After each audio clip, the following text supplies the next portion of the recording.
This is Bedtime Stories, Grownup Edition, Feast or Famine, Part 19. When we left off, Deacon Davis left the bachelorette party in an ambulance, and then he went to the slammer, pissing in a bag. He put Angela in a situation where she had to defend herself, and she made sure not to take his life, but to take away his fun. After Angela gave her formal statement and Pastor Corey, Q, and LJ made transportation arrangements for all of the ladies at the bachelorette party, the Airbnb was transferred to the custody of federal agents because it was a crime scene. And LJ and Regina took Q and Angela back to the estate. When they got there, Q said, "Babe, I'm still not happy that you put yourself in this situation.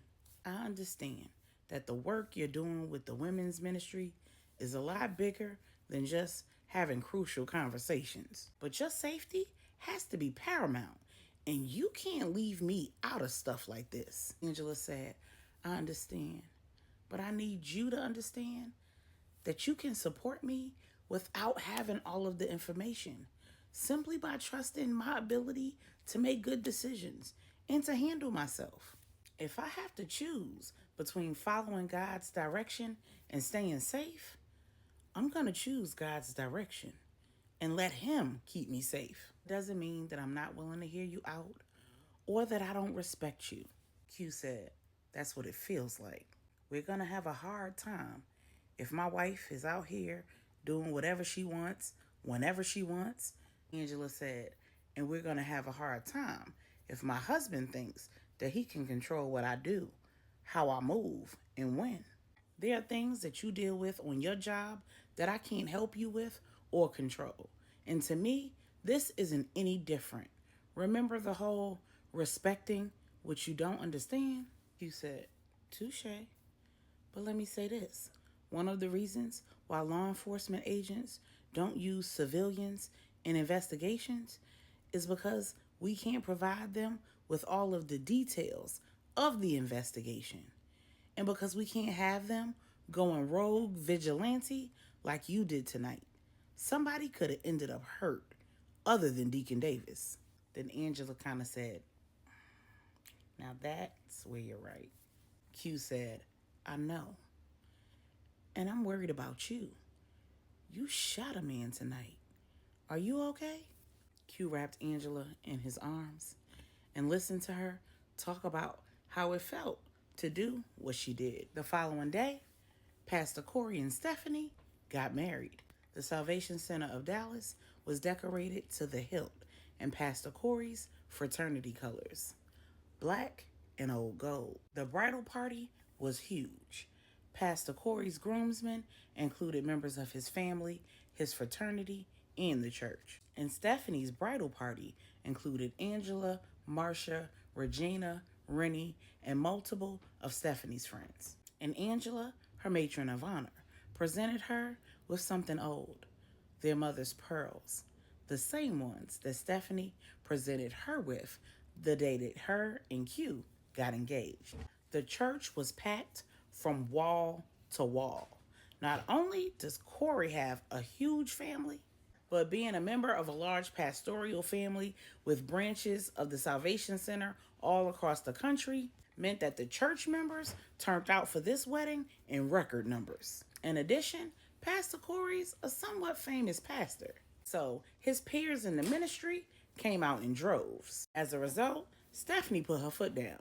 She said that her inheritance was not paying to feed all of those people. As a compromise, Angela arranged for a reception immediately after the wedding, right there on the church grounds, for all of those who didn't get an invitation to the private reception. So after the bridal party and the immediate family took photos on the church grounds, at the Rose Garden, and so on, they joined the attendees for a cocktail hour on the premises. Immediately after, the real reception was held at Dallas's premier, exclusive, picturesque venue, Las Colinas Country Club. Because the wedding was only 6 months after the proposal, Angela ended up having to pay another couple to move venues to accommodate Stephanie's reception, but Angela said it was worth every dime. Angela pulled out all the stops for her baby sister. She even hired Stephanie's favorite singer to sing the wedding march and the couple's first dance song. Stephanie was over the moon. She was so ecstatic, she didn't even care that Deacon Davis got shot at her bachelorette party. And even though the funds were available, she decided to let her new in laws foot the bill for the honeymoon after that whole little fiasco with her and Pastor Corey's mother. Y'all know Stephanie always got to get her get back. The next day, the couple left on their honeymoon. They went on a 2-week, all expenses paid trip to the Maldives. On Monday morning, Donovan got the call that he and Veronica had been waiting for. When he and Veronica met Destiny at Marcia's office, Donovan was scared to death. When Marcia handed Destiny and Donovan the DNA results, Destiny ran out of the room, and Donovan was sick to his stomach. Veronica hadn't seen the results, but she could tell from their reactions that Donovan was that baby's daddy too. Veronica looked at Donovan and said, "So what you gonna do? Move us to Utah so me and Destiny can be sister wives? Because in the state of Texas, you can't marry both of your baby mamas. Otherwise, one of your kids gonna be a bastard." Veronica walked out of the office too. Donovan sat there on stuck. He was in shock. He couldn't even believe that in a matter of months, he was going to be a father of 2 within days of each other by 2 different women. Meanwhile, LJ was sitting in the urologist's office alone. Instead of taking all of Pops Andy's advice, he decided to only take some of it. He didn't tell Regina anything. Instead, he used his business card to pay for his doctor's appointments and his tests and reimbursed his business account. Now, he's getting the results of his prostate-specific antigen, PSA tests. Normal PSA levels for a man LJ's age is lower than 2.5 nanograms per milliliter of blood. LJ's PSA is 275. Just as the urologist explains to him that a result that high is a very strong indicator that he currently has prostate cancer and that he needs additional tests to be sure, a biopsy and an MRI, his cell phone rings. When he looked at the caller ID, it was Regina. He sent her the voicemail, and she called right back. So he answered, thinking that there had to be an issue. Regina said, "Babe, I need your help." LJ said, "What's going on?" Regina said, "It's Tracy." When LJ got off the phone with Regina, he left the doctor's office without even scheduling those follow-up tests. He called Q and said, "Where you at, man?" Q said, "I'm in the office. What's up?" LJ said, "I'm on my way there. Follow my lead."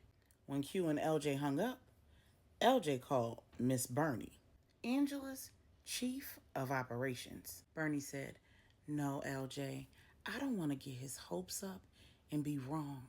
He's really sick, and I don't want to make it worse." LJ said, "I understand. Listen, I have a plan." When LJ got off the phone, he headed to the firm. When he got there, both Q and Deuce were in their respective offices. He said, "Hey, fellas, I need to meet with y'all real quick. Let's go in the conference room." When they got in the conference room, LJ said, "So, I have a paternity case. My client is the sister of a man who she suspects is the father of an adult woman here in Dallas. Neither the brother or the adult woman have any idea. The adult child is currently pregnant." LJ said, "Right. So you don't want to get her hopes up or get her upset in her delicate condition." LJ said, "Exactly. And the potential father is dealing with some health issues. So it's probably not a good idea to get his hopes up or upset him either. In addition, the family has a pretty hefty estate," Deuce said, "so you don't want to put money signs in the potential daughter's eyes." LJ said, "Exactly. I've already obtained a DNA sample from the adult daughter surreptitiously in the public domain. And now I need to do the same thing with the potential father. Q said, "So what you need, bro?" LJ said, "I'm gonna need one of you two to ride with me to Houston. One of us will be the watcher and the other the driver." Q asked, "About how many days you think it's gonna take?" LJ said, 3, 4, tops. Q said, "Well, I'm out. I can't take any more days off from T Code.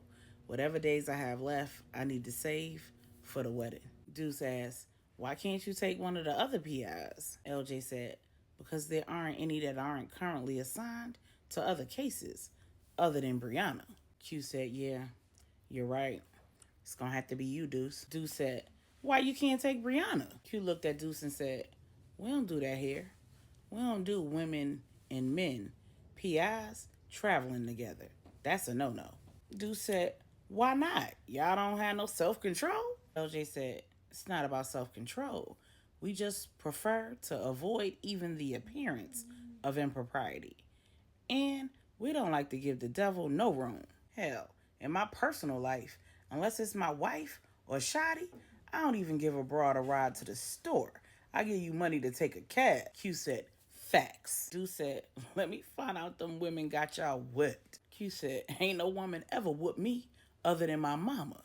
And that's the same one who taught me how to avoid getting into trouble."